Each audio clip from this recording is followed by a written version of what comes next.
Happy Friday, everyone, and welcome to the very first episode of Wisconsin Latino News Opinion Plus. Opinion Plus is a monthly series airing on Fridays. It's a space for our opinions where we talk about current events and questions the Latino community is curious about. My name is Annabelle Rocha, editor and reporter for Wisconsin Latino News. According to the U.S. Census, women make up almost half of Wisconsin's population, but women are still underrepresented in leadership roles. Milwaukee Women Inc. is an organization of professional women determined to change the face and quality of leadership in the Wisconsin business community by increasing the number of women corporate directors. The organization recently published their 2022 research report celebrating 20 years of advancing inclusive leadership. Today, we're joined by two members of Milwaukee Women Inc., Nancy Hernandez, who is a member of the steering committee and president of the Hispanic Collaborative, and Kim Stoll, who is chair of Milwaukee Women Inc. and vice president of sales and marketing at Badger Meter. Welcome, Nancy and Kim. Thank you for joining us this week. Thank you for having us. Thank you. Let's talk about some of the key findings of the report. So, women hold 26.3% of director seats in Wisconsin's top 50 public companies. Milwaukee Women Inc. had set a goal of 25% women directors by 2025. Can you talk about the significance of surpassing that goal? Sure, I'll take this one. I think this goal was set back 4 or so years ago, and I think to have surpassed that goal in such a short period of time, we really did that. I think through the focus of the business community. They know and understand the value that diversity brings to the performance of their organizations. And I think, the momentum that's going on now in across the globe, with all of the data and the numbers clearly demonstrating the overall value that diversity, equity, and inclusion brings, I think really helped MWI achieve its goal of 25% by 2025. So, women of color only hold 5.7% of director seats. And while that number is up from last year, which is great, it's still a really low percentage. And actually, in looking at the data provided, most of the top 50 public companies in Wisconsin have 0 women of color in director roles. Why is that? Well, I can say that that number, that 5.7% number, really only represents 26 women of color if you think of the overall board or the overall number of seats. And of those 26, only 3 are Latinas, which is a really small percentage. But I think that we are seeing more women, Latinas especially, going through higher education, getting into different levels of managerial ranks and experiences and in the C-suite. And as we continue to push, and that's certainly a big focus, not just with women, but diversity of women, with Milwaukee Women Inc., we'll hopefully see some of that change. What is being done? I'm sorry. So the report actually said that specifically the progress is slower for Hispanic and Latina women. So I'm glad you touched on that. Can you talk about the challenges that Latinas specifically face in the business sector? A lot of the challenges today are still around numbers. I mean, we have increasing numbers, but we're increasing from a very small number. And what we're only tracking right now at Milwaukee Women Inc. are public companies. So there might be some other numbers out there, but we're really only peeling back one level of the onion so far. And that's something to remember. So there might be both opportunity and challenges in there that we have to kind of get our arms around. But a lot of that is we're starting with lower numbers.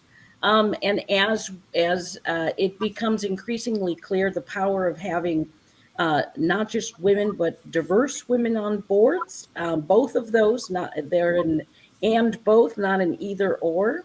Then as those numbers begin to grow and we have more women, especially Latinas, in the C-suite, then we will hopefully see those numbers change. And programs like Milwaukee Women Inc. and the networking that happens with companies that are looking for boards of directors, folks on the nominating committee, executive headhunters, we're helping them find some of the top female talent out there. And so more programs like that will hopefully start changing the landscape. Yeah, I think, Nancy, I think you hit on some really great points. One of the other things that if I think about, kind of specifically some of the things that Milwaukee Women Inc. is doing, we're working to increase the membership on the steering committee to add more women of color. And of course, then that continues to, advance and provide opportunities for those women to get a position on a board of directors. I think, between that, some of the programs that we put together to work to try to help women become board ready. And so it's some of those types of activities and programming that we're doing as well. One of the other things that Milwaukee Women Inc. is doing, some of our research, and I think it was just this year, might have been the year prior, we started to also do collect data on not just women that are on boards or in board positions, but also in executive leadership roles. So as Nancy just indicated, when you don't have women of color, and quite honestly, even women in C-suite positions, it makes it that much more difficult to create opportunities for women to get a board seat. So some of the focus and the research that we're doing is also looking at the C-suite to be able to create opportunities and show there are women out there. Boards and companies just have to make an intentional effort and cast perhaps a wider net to find those candidates. And why is this important? Why is it important that women and women of color are leading these roles? So, I mean, study after study really has shown that a diverse board of varying backgrounds, varying, different skill sets, different expertise, that all makes a difference in terms of being able to promote inclusiveness. It enhances the deliberations between the board members. And it really enables the board to really better represent the constituents of that particular company. Again, I think the companies that make it a priority have shown an overall better financial performance. They have demonstrated significant growth, as they look at their market, and to think about the positive internal and external impact it makes, not just on the company, but on the community that they participate in, and on their employee base. So they have a much more engaged employee workforce as well. And I think just to add to what Kim's saying, in addition to the statistics, this is really about uncovering opportunities.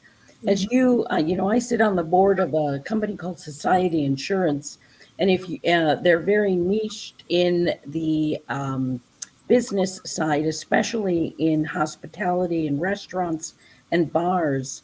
And so when you think about who is opening up restaurants in the United States and who is leading the charge in terms of new business startups, a lot of that looks very Latino and very female Latino or Latina. And so to have that insight at the board level that can help ask the right questions, that can help share important information and resources with the company, the operating team, the leadership, is helps ensure that companies can take advantage of the opportunities that demographics are giving them. Yeah, I think one more point. I think Nancy, you might have commented on it before, but we all know what the war for talent looks like, and we're all facing today. I think when you have a diverse board, it models diversity and equity and inclusion for the rest of the organization, right? And so I think that then also helps to create opportunities to attract, retain, and engage, a workforce that is made bigger by, and looks more like the demographics, right, of the community. What are some of the other key findings of this report that you think are important to know? So I think one of the key findings, it was a report that we did 2 or 3 years ago, was really focused on the power of three. What does the power of three mean? Well, when you have three women on a board, that really is sort of the tipping point when you start to see greater diversity and diverse thought and experience kind of come together and gel. And I think we're beginning to see organizations understand the value that that brings as well. And so I think that's another key piece that we continue to measure and look at, and we've been seeing a growth in the power of three companies from the first time we reported it. Can you talk about the process of gathering this data? Like, how open are these companies in disclosing information that might not necessarily make some of them look so great? Yeah. So it's interesting. I think back when, and this was before my time, but when Milwaukee Women Inc. first started, I think there was sort of this concept of, oh, let's just report all of these and say, oh, how shameful that you don't have more women on your boards. Well, that's not, productive. And I think now the focus is, because organizations know and understand the value that diversity and equity brings, they're open to seeing and looking at what are the statistics that we actually have, setting those goals and those metrics, and tracking the journey, right? And growing and improving. It's a process and it's a journey to continue to increase the diversity on those boards. Milwaukee Women Inc. gathers data for the top 50 companies in Wisconsin, the public companies, and do that by reviewing SEC filings so that we can see and understand who's on the various boards. We look at the proxy statements and those types of things. We report the data. It's always as of June 30th of the given year. And then we do the same process, or we do the same and collect data on the top private companies, the top 50. That's a little bit more difficult because there aren't filings for us to gather that research from. So much of that is done by looking at the websites of the various companies.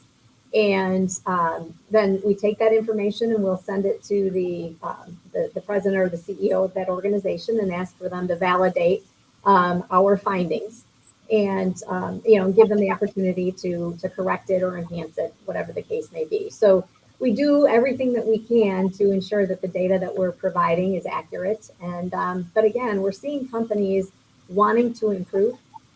So I don't think we really have people trying to pull the blanket over their head and say, oh, we don't have an issue, we don't have a problem, because it's pretty obvious these days what's needed, and people want to continue to improve. And Annabelle, I think there's a lot of power in asking those questions that Milwaukee Women Inc. is showing, and giving these companies an opportunity to examine every year how do they improve, and really partner with organizations like Milwaukee Women Inc. to do that. That's right. I'm glad to hear that they're open to actually, giving this information out and wanting to improve, because I think I mentioned it in a past episode that sometimes companies, or even just for people, it's hard to admit when you make mistakes or if you're doing something wrong. So, it's great that they're open to that. Really quick, I want to ask, because we're going to link the report in the written component of this interview, but I wanted to ask if you have any additional resources you'd like to share with us, either about Milwaukee Women Inc., about business, about anything that you feel is relevant. Sure. So I think we've got a lot of resources on our website. And I think that's a great place for people to go. We have a database of board ready women. So those organizations that are looking for women and women of color for positions on their board, all they have to do is go out to Milwaukee Women Inc. and tap into the database. So there's a list of 70 plus women, well qualified, well experienced women that would do an amazing job on corporate boards. I think there's great articles out there so that as people have an interest or a passion for making a difference, from moving the needle, they can find some great information out on the website as well. And Annabelle, I'll also say if people are looking to understand how are Latinos doing in Wisconsin, please check out mkehc.org. We have a lot of resources and statistics on our website as well. Perfect. Thank you to Milwaukee Women Inc. for providing the research, and thank you, Tim and Nancy, for having this conversation with us today. Yeah, Thank you. Thank you for having us. Join us next time for another episode. For more information about our discussion today, check out our web story on WILatinonews.com and follow us on Twitter at WI Latino News. I'm Annabelle Rocha with Wisconsin Latino News Opinion Plus. See you next time.